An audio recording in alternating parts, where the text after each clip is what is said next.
Okay, so today we're picking up with the business of America. America's standard of living after World War I is going to soar.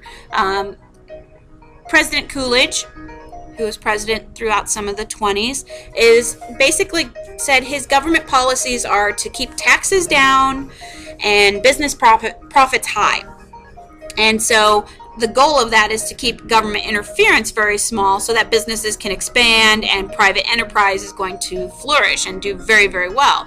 And that is why the American standard of living is just going to do so well, is because there's very little government interference, and the people who were rich become even richer. The people who are middle class become rich, but the poor tend to stay kind of poor, and we're going to see how that works. One of the biggest things that are going to make changes, obviously, to industry is going to be the automobile, the introduction of the automobile. It's going to change America. It leads to paved roads, which is going to make transportation of goods across the U.S. much easier.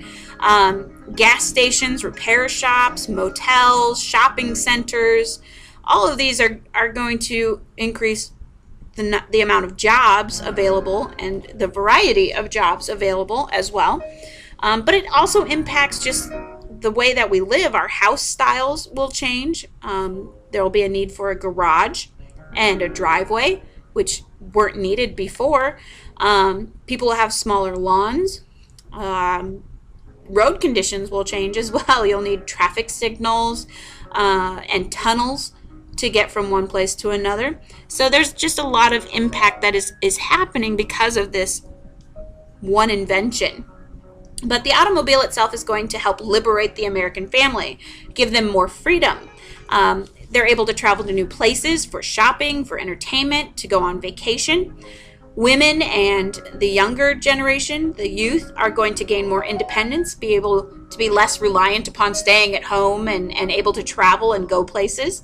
And workers will be able to travel to jobs, and that helps to contribute to the urban sprawl, because as people want to move closer to their jobs, they can travel there now. They don't have to actually live in the city. They can spread out and live in nice little communities outside the city and travel into their job.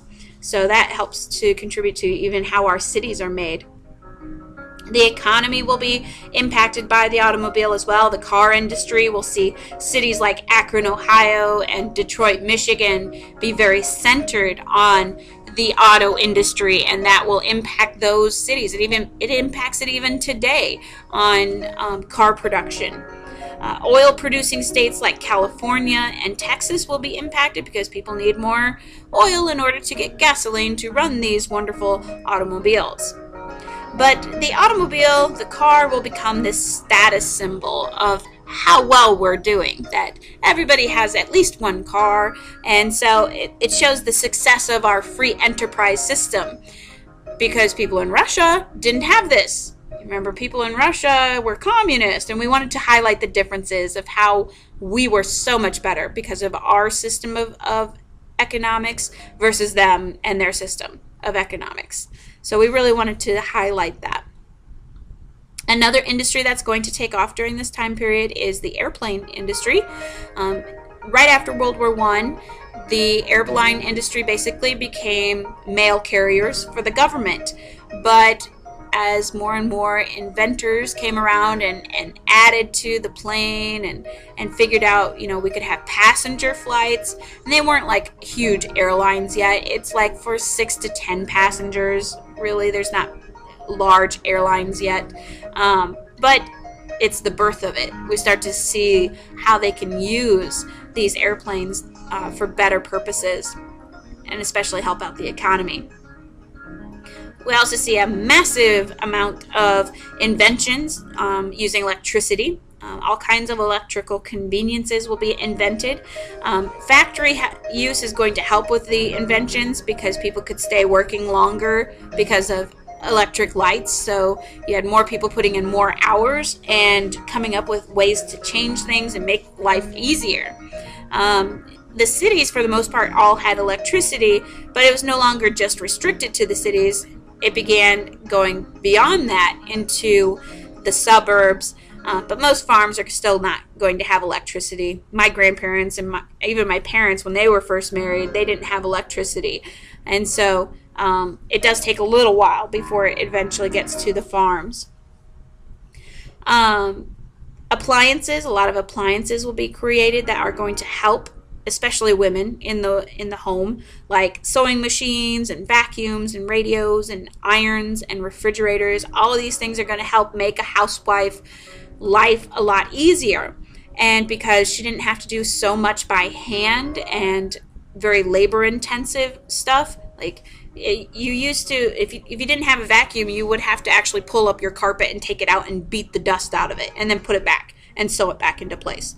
So that's very labor intensive, whereas if you have a vacuum, it just sucks it up and you don't have to really do a whole lot of extra labor with that.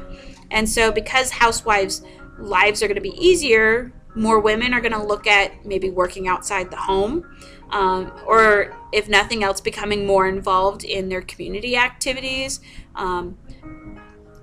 toting their kids around to different activities that they're in. There's more ability to do that because of electrical conveniences. However, there's kind of a downside to it, is that it started to feel very like everybody was conforming, because you got store-bought clothes rather than making your own, so it was more individual. Instead, everybody bought the same thing. Your electrical appliances, everybody started going to mass cultural activities like football games or little league games. So it was like everybody's doing the same thing all the time. Everybody has the same things in their homes. Everybody looks the same because nobody personally styles their own clothing anymore. So that's kind of a downside to it, that you lost some of that individuality. Modern advertising will also see some changes in the 1920s. It's no longer just about products and prices. Instead, advertising companies will actually hire psychologists and say, okay, what colors are people attracted to? How can we appeal to the consumer? What kind of slogans are going to get them to buy our product? What kind of fears do they have that we can prey on and say, oh, you don't want your child to be sick, so have them take this, eat this cereal, or drink this milk, or whatever, in order to get them to buy those items. They also come up with this concept of buying on credit. And the goal, again, is to lure consumers in that, sometimes you have a high-ticket item like a stove or a car. Well, you're not going to be able to afford, a middle-class family is not going to be able to afford it all up front. And so they said, well, you can buy on credit, you can have installment plans. And an installment plan is where you're going to buy this good over an extended period of time by paying a little bit at a time. You didn't have to put a whole lot of money down, and you got some pretty low interest rates that went with it. The problem is that sometimes it can lead to some difficulties if you start buying too much on credit. And so it has led to a lot of questions on, okay, were the 1920s really that successful? Everybody sees it as this sort of golden time in our history that life was great. Everybody was making money and everybody was living well. But were we really successful? Did we really have prosperity during this time? Or was it more that we're seeing our history through rose-colored glasses?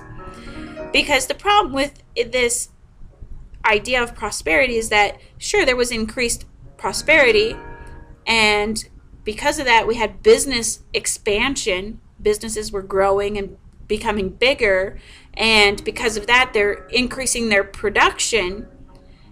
But were people buying everything that they were producing? Were they actually successful? It looks successful on paper. It looks great that if you're increasing how much you're producing, of course you must be successful.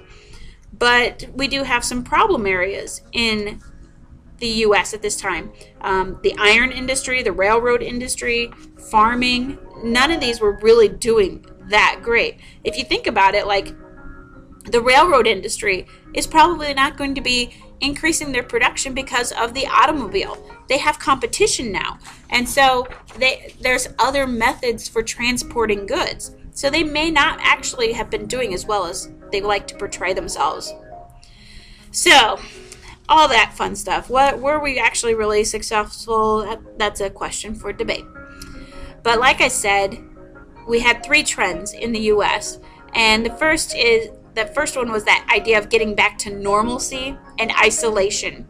And the election of 1920, the first election of the 20s, is really going to demonstrate that. And you had the Republican Warren G. Harding, who was very good-natured, gave really soothing speeches, and he looked like a president. That's what people thought about him. He looked presidential.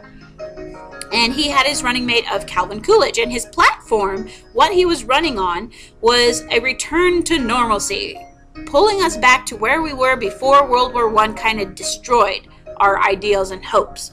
And so he's running up against Democrat James M. Cox, whose running mate was actually FDR, Franklin Roosevelt. But Harding is going to win hands down. And again, it's mostly because he just looked presidential, much more so than James M. Cox did. So 1921, Harding is now in office, and he is going to invite the four major naval powers and four smaller nations with interest in the Far East to this conference. And Russia's left out. Remember, we kind of tend to leave Russia out. We left them out of the Treaty of Versailles, and now we're not including them in this major convention that Harding is having. They're communists. We don't want them there. Well, the goal of this conference is that to prevent another war from happening, we are going to disarm ourselves a little bit. That was one of the goals of Wilson in his 14-point speech, was to disarm. Well, Harding takes that to heart and says, we don't want to get involved in another war, so let's do what we can to prevent another one from happening. So he invites all these countries together and he says, okay, what can we do that's reasonable to reduce our armaments? And what they come up with is that no more warships would be built for a period of 10 years. And the five major powers would scrap part of their navies. So that included the U.S., Great Britain, France, Italy, and Japan. So we would scrap part of our navy. And then we would sign the Kellogg-Briand Pact. And 64 nations are going to sign the Kellogg-Briand Pact, which again is going to help reduce military arsenals and military, the navies and air force and armies and that kind of stuff. So the problem is that there's no way to enforce it. There's no group out there that can enforce it. The League of Nations maybe could have, but remember, the U.S. wasn't a part of the League of Nations, and so we're not subject to their condemnation or anything. We don't have to follow their rules. We're not a part of it. So that's kind of a problem. It's a great idea, great start, wanting to become isolationist, but also helping to prevent another world conflict. But the problem is that there's really no way to make sure it's going to happen. In addition, Harding is also coming up with some other ideas of how can we, get our money back that we lent to people. And we have high tariffs and reparations that we have to deal with. Well, Harding's foreign policy is one of isolationism. Now, we don't want to get involved in the rest of the world, but what he does do is he takes a very firm stand on the war debts that were owed to us by France and Great Britain. We had lent them a lot of money in World War I, and he wants to make sure we get it back. And it's roughly $10 billion. That's a lot of money, and they can repay it one of two ways. The first way, they can export more goods to the U.S., we buy it, they get the money, and then they pay us. The second way is that they can collect their reparations from Germany. Remember, Germany had to sign that blank check in at the end of World War I with the Treaty of Versailles. And so they could get their money from Germany and then repay us our $10 billion. Both of which are great ways. In fact, the first way is probably better than the second way because Germany was kind of struggling after World War I. But in 1922, the Fordney-Macumber tariff is going to be passed. And this is going to raise taxes on imports into the United States. Now, the goal of this, the reason why we do this, is to protect American businesses, to make sure our businesses aren't getting undercut with prices from foreign companies. The outcome, however, is that Great Britain and France are unable to export to the U.S. because, well, they could export, but they're just not going to make enough money. And so they could not repay their money that they owed us. And so instead they turn to Germany and say, Germany, you need to repay us. And Germany defaults. Basically, Germany declares bankruptcy, that they have no money to repay anybody anything. Well, that's going to make the French very unhappy, and so the French are going to send troops into the German industrial Ruhr Valley. That's an act of war. We don't need another war starting in 1922. So we're unhappy with this happening. So in order to avoid another war from breaking out, the U.S. is going to send a banker over to negotiate, and the banker is Charles Dawes. And he is going to negotiate between the French and Germany and figure out, okay, what can we do? Well, what he does is he's going to loan Germany $2.5 billion. So the U.S. loans money to Germany, who then uses that money to repay back part of, not all, but part of their reparations to Great Britain and France, which makes them happy. And then they turn around and they pay the United States, which makes us happy. So it's kind of weird. We're kind of getting our own money back, but it prevents war, so that's why we did it. And it makes people happy in the short term. Now, it does create some bad feelings. The British and the French are not happy with the U.S. for demanding the money right away, because we didn't really share in the expenses of World War I. We weren't there long enough. And so they're like, don't be so anxious for your money. Give us some time to recuperate and to collect the money. And the U.S. has bad feelings towards Great Britain and France because we're like, you guys are financially irresponsible. You owe us money. We need it now because that's how we're going to recover. Sorry, but if you hadn't needed our help, if you didn't want our money to begin with, you shouldn't have taken it. So it does create some bad feelings and some high tensions, but eventually things work out.